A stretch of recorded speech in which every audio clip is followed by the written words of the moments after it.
My name is Steve Swanson. I run the Non-Volatile Systems Lab at the University of California in San Diego. And today I'm going to tell you about some of the work that we've been doing on making programmability a kind of central piece of the interface to a high-performance storage device. This is a product of a lot of very hard work by a fantastic team of graduate students. Unfortunately, the lead author couldn't be here today, so I am here in his stead. But as all the advisors in the room know, they're the ones that actually do all of the hard work. So the motivation for this project came out of a series of SSD prototypes that we've built over the last 4 or 5 years. And some of those SSDs have provided kind of generic storage device functionality, and some of them have provided more specialized functionality for particular applications. And kind of through that process, we came to kind of for our own sanity, and also we thought it would be useful for the world in general, to have a kind of easy way of adding new functionality to a solid-state drive. And we'd seen a lot of benefits from adding that kind of functionality, so we'd like to make that kind of easier and more flexible. And so the result is Willow, the system I'm going to describe today. And before I get into the details of Willow, I want to talk a little bit about the technology landscape that has gotten us to where we are. So in this graph, I'm plotting the performance of an I/O device. The horizontal axis is 1 over latency. The vertical axis is bandwidth. And both of those are relative to a small RAID array of hard drives doing random 4 kilobyte accesses. So back in 2006, we were down here in the lower left-hand corner. And then in 2007, Fusion I/O released the first really high-performance solid-state drive. It was called the I/O drive. And it gave us about a 100x increase in bandwidth and a 100x reduction in latency. A couple of years later, my group built the first phase change memory solid-state drive.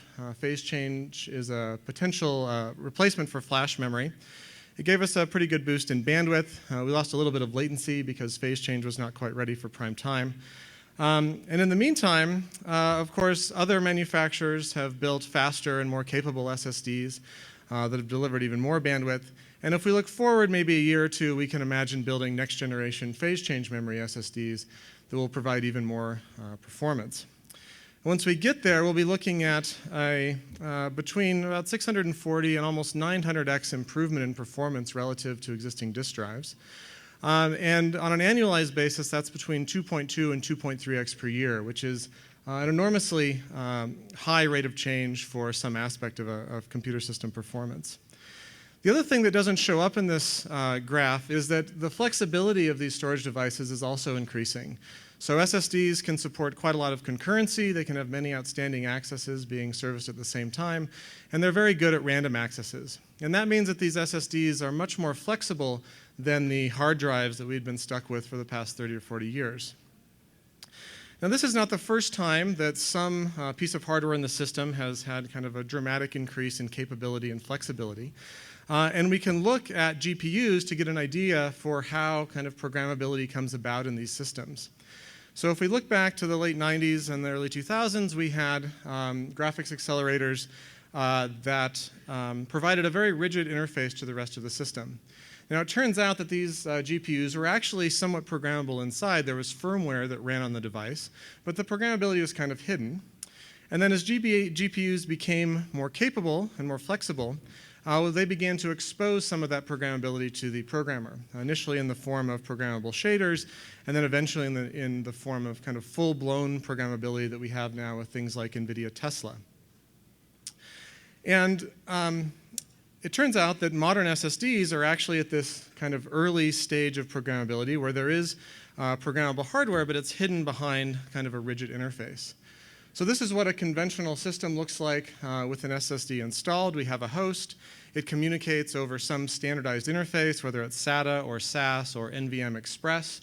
NVM Express is a relatively new standard for communicating with PCIe attached SSDs. And the storage device implements that interface. The interface is pretty rigid. But actually, internally, if you look at the insides of a modern SSD controller, they're a very capable processor. They're multi-core. They might have between 8 and 32 processors. They have co-processors for various aspects of managing an SSD. They have large buffer memories that they can use and so forth. And they actually run a very complicated, sophisticated piece of software called the FTL that allows them to manage the SSD and implement the interface that they present to the rest of the world. So the challenge in making an SSD programmable isn't really about changing the architecture of the controller.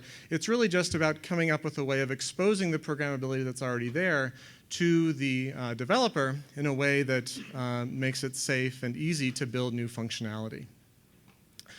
So if we had such an SSD, what could we do with it? There's a bunch of different applications that come up. The one that seems to come to mind most quickly for a lot of people is the idea of doing data-intensive computations on an SSD. This could include database scans or media transcoding or other kind of heavyweight analytics. It turns out that the processors inside modern SSD controllers are not very well suited to this kind of work. They typically run at hundreds of megahertz. They're usually 32-bit. They're usually relatively simple processors. So there's not a lot of performance there to begin with. And actually, what performance there is usually taken up by the firmware that's already running. So there's not a lot of extra kind of computational horsepower available. Now, of course, we could fix that. We could run the processors faster. We could put more capable processors into those controllers. But that increases cost and increases power consumption, both of which are kind of important constraints for SSDs. This may happen eventually. We're doing some work in this area as well. But Willow is not focused on these kinds of applications. Instead, Willow focuses on a second group of applications. This includes things like operations that require a lot of data-dependent access, maybe walking a B tree that's stored in your storage device. It includes things like semantic extensions if you'd like to add a multi-part atomic write primitive to your SSD that might accelerate database workloads. And we're also interested in being able to offload privileged execution, maybe delegating part of the file system to your SSD. These are quite feasible on modern SSD processors. They don't require a lot of compute. The code doesn't have to touch all of the data that's flowing in and out of the SSD. We're just sort of tweaking the semantics of those operations. And that turns out can be quite powerful. Now, there's been a bunch of kind of proposals for these kinds of specialized functionality in SSDs. Folks have built support for offloading parts of the operating system, for bypassing the operating system. They've built in specialized support for caching, for query processing, for doing novel I/O abstractions.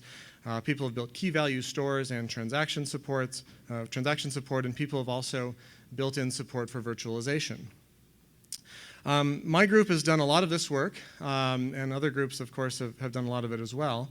And by looking at our experience and looking at the systems that other folks have constructed, we've come up with a list of kind of desired characteristics for a programmable SSD. First, and most importantly, it needs to provide a very flexible interface. We should be able to add new arguments, new semantics, new operations to the SSD, and we shouldn't be really constrained at all by existing ideas of how you should talk to a storage device. It should be easy to program. We should use some kind of reasonably high-level language like C or maybe something better, and there should be reasonable support for debugging and profiling and so forth. So that's the flexibility side. The other thing that's very important is that we want to be able to enforce file system permissions. So a programmable SSD should still be an SSD in that we can store data on it. We can have data from different applications stored in the device. And we should be confident that when the code, the specialized code is running, that it's not going to corrupt the data that's stored or access data that it shouldn't. Going along with that, we'd like to be able to support the execution of untrusted code in Willow. And we'd like for multiple kind of specialized functions to be able to coexist and be active at the same time so that many different applications can benefit from the programmability at once. We'd like to support reuse and sharing of functions between the applications. We'd like applications to be able to invoke operations without a system call. This allows us to bypass the overheads that come with going through the operating system. We'd also like to be able to run trusted code. So code by default might be untrusted, but we'd like, for instance, to allow the operating system to delegate operations to Willow, and we'd like untrusted applications to be able to invoke that trusted code safely, much as you can invoke trusted code in the kernel by doing a system call. So Willow accomplishes all of these goals. I only have time to talk about a few of them, but of course there's more details in the paper if you're interested. Before I get into those details, I want to talk a little bit more about what the Willow system looks like so we can know what we're dealing with. This is a high-level picture of the Willow system. On the left, we have a conventional server. On the right, we have the Willow SSD. Internally, the Willow SSD is broken up into 8 storage processing units. Each one of them has a small processor. It runs at 125 megahertz. It also has a bank of, in this case, we're emulating phase change memory, so it has a bank of non-volatile memory where the data is actually stored. And it has an interconnect, or an interface to an interconnect that connects all of the SPUs together. It also has this little, the pink arrows here represent a high-performance DMA engine that allows this relatively wimpy processor to handle the very high bandwidth streams of data that can flow to and from Willow from the host. In addition, there's a bridge that connects the interconnect inside Willow to the host over PCIe. And then there's kind of normal PCIe stuff on the host system as well. There's some software that we run in addition. There's a kernel driver that manages Willow. And there's also a very thin kind of trusted layer of firmware that runs at each of the SPUs and implements some of our protection mechanism. And then finally, there's the kind of the key piece here, and that's the custom code that we're going to add to Willow to implement our customized functionality. And I'll talk about that in the next couple of slides. We implemented Willow in an FPGA-based prototyping system called a B3. The big gray blobs here, those are the heat sinks on 4 large FPGAs. And there's also 64 gigabytes of DDR2 DRAM that we use to emulate phase change memory in the system. And then this connects over PCIe to the host system. So how do we kind of define this specialized functionality? So the programmer creates what we call an SSD app. And the kernel installs SSD apps on behalf of applications. It downloads the code to the SPUs and grants access to the Willow hardware. There's 3 pieces to an SSD app. The first is the code that runs on the SPUs itself. The second is a user space library that provides kind of a nice interface for issuing RPCs. And this can be an application-specific library for issuing those application-specific RPCs. And for some applications, there's also a kernel module. Only a couple of the applications we've built actually require support inside the kernel. And this code is trusted and needs to be vetted just like any other code that's going to run in the kernel needs to be. The communication among all of these components occurs through a generic RPC mechanism. There's nothing storage-centric in the RPC mechanism at all. And one of the key things about this mechanism is that we can send RPCs from the host down to the SPUs. We can send RPCs from the SPUs up to the host. And we can send RPCs between SPUs inside the Willow SSD. So we have kind of very general communication, and combined with our kind of very general programming model that we have that's based on C and so forth, we can implement, so far, anything that we've sort of dreamt up, we've been able to implement pretty easily inside this framework. So that's the flexibility part. The other key part is the trust and protection. So the usage model for Willow is that a conventional file system runs on Willow, and it manages the space, and it sets access permissions and so forth. And all of that kind of policy stuff remains with the file system just as it does today. And you can use an unmodified file system to do all of that. To provide trust and protection, each RPC that's issued from the host carries with it an unforgeable process ID, and you can think of that as a capability. And that capability is going to taint the execution of that RPC and any subsequent RPCs that happen as a result of the initial RPC. Then, if an application wants to access some data that's stored inside Willow, say the green application here wants to access some of its green data, the application asks the Willow driver to grant it permission to access that data. The driver asks the file system if this process should be able to access that data. If it says yes, then the driver will install an access right at each of the SPUs that says this process ID should have read and or write permission for that particular piece of data. And then, when code is running on one of the SPUs and it tries to access the non-volatile memory, we can check the process ID against the access rights that have been installed. If they match up, that's great. The access succeeds. If they don't, then it'll fail, and we'll issue an RPC up to the host, and there can be some kind of application-specific recovery procedure. And that allows us to protect SSD apps from one another and protect our data from buggy or malicious SSD apps. So that's sort of a quick tour of Willow and how it works. I want to talk briefly about just a couple of the applications that we've built. I'm going to talk about 3 of them. The first 2 are called Basic I/O and Direct I/O. And these I think of as kind of standard equipment on a Willow SSD. These are the applications that you run if you want your Willow SSD to look like a conventional SSD. Basic I.O. provides a kernel block driver that looks just like a conventional block driver. This is how the file system communicates with Willow. Direct I.O. is an optimization on that. It allows applications to issue read and write RPCs directly to Willow, and it leverages all the protection mechanisms that I mentioned on the previous slide to allow for OS bypass for common case I.O. operations. And these sort of form the foundation for all of the other apps that we've built. We have this capability of reusing functionality that other apps provide, and for instance, the transaction processing app that I'm going to talk about next leverages the Direct I.O. app to get access to files and so forth. So we don't have to re-implement that functionality. So the transaction processing SSD app that we built is based on some work that we presented last year at SOSP. We presented a write-ahead logging system called Mars that was supposed to replace Aries as the write-ahead logging system in a high-performance database. And the key kind of enabling technology for Mars is a new storage primitive that we proposed called an Editable atomic write. And the initial implementation was done in Verilog in the FPGAs directly, and that was a pretty painful process. And so what we've done here is we've re-implemented that functionality as an SSD app. And I'll go through a quick example of how editable atomic writes work. So editable atomic writes add a couple of new RPCs to the standard suite of file operations provided by Direct I.O. The most important of these are log write and commit. And the way that log write works is I issue a log write. It looks more or less like a write. But instead of performing that write operation immediately, it's going to log that operation inside the SSD. So we'll execute our first log write. And this actually allocates or affects space in 3 different files that are stored in the device. The first is a metadata file, and that's going to hold metadata entries, and each one of those entries defines one one log entry for the transaction. And in particular, it has pointers to a location in a log file. This is where the data is going to reside prior to commit. And it has a second pointer to the location where that data should actually end up in the data file. And as we issue multiple of these log writes, this log will grow. And then when we finally issue a commit, it will copy the contents of the log file into the corresponding locations in the data file.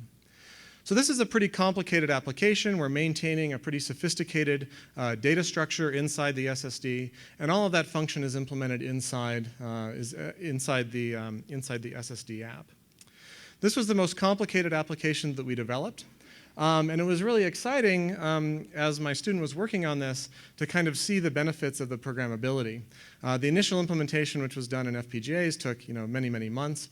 He was able to reproduce that work in just about 6 weeks. We were integrating this into SureMT, which is a research database system. And as we were doing that, we realized that there were some performance anomalies. There are some, because of the way that SureMT does transactions, it wasn't quite a perfect match for Mars as we had originally described it. And so what we did is we added a couple new operations. We tweaked some of these operations. So we were able to sort of co-design the transaction management system inside SureMT and the support that the SSD was providing. And these iterations would happen very, very quickly. We'd say, well, let's go try this, and then we could go try it and evaluate it in just the matter of a day or two. And so that's, I think, the real benefit of this kind of programmability. This application also serves as a nice case study for how Willow provides performance improvements. So one thing to realize about this editable atomic write primitive is that we're not actually speeding anything up, right? The log write operation actually takes longer than a conventional write operation because we have to do extra work. But because we provide this, we're able to provide exactly the semantics that we need from the SSD, we're able to simplify the write-ahead logging scheme that we're using, and that gives us performance benefits at the application level. So here I've got thread count versus transactions per second for TPCB, and by moving from Aries implemented on top of our kind of generic I.O. App Direct I.O. To Mars running with our editable atomic writes app, we get about a 50% improvement in performance. There's more performance results in the paper.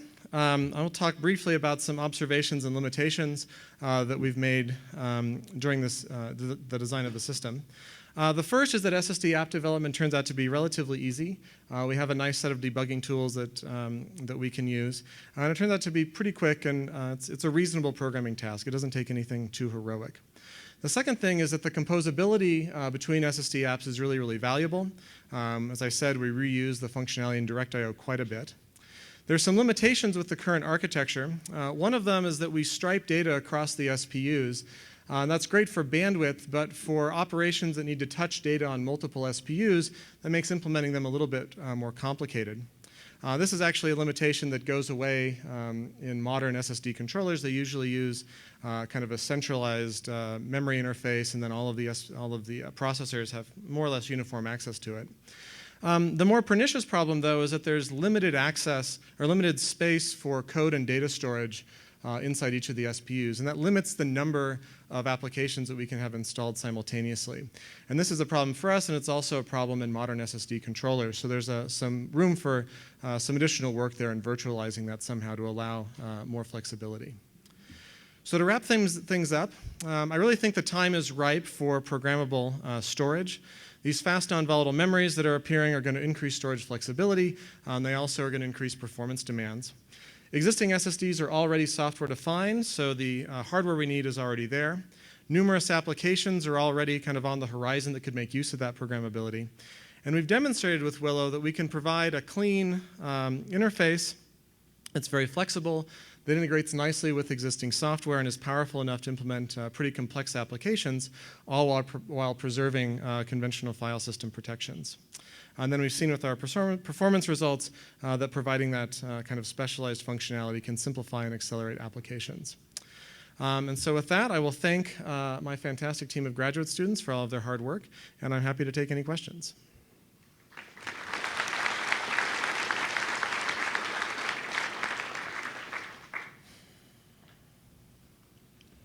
Pankaj Mehra from SanDisk. It's a really nice presentation. A question for you about what happens between now when we have NVMe sort of rolling out and the future where we might have programmable SSDs. Do you think that the evolution from here to there goes through the NVMe standard or around it? So we're actually doing some work that's trying to answer that question right now. I think the answer is that I think you can go through the NVMe standard, I guess, to answer your question directly. I think there's going to need to be some extensions. So for instance, being able to do kind of generic upcalls from the device to the host is something that's pretty important for some of the proposed applications. But I can imagine fitting that into the framework of NVMe. I know people have looked at OS bypass for NVMe as well. I think if we were doing this work kind of from scratch instead of building it upon our existing infrastructure, we might have tried to push in that direction ourselves. I think if we could do it there, that would be great because we can leverage all the existing infrastructure. Thank you.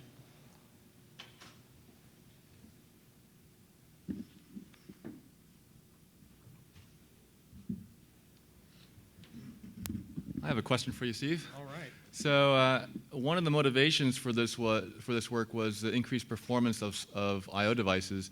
Do you see any hardware trends that could reduce the need for programmable SSDs, faster buses, or something like that?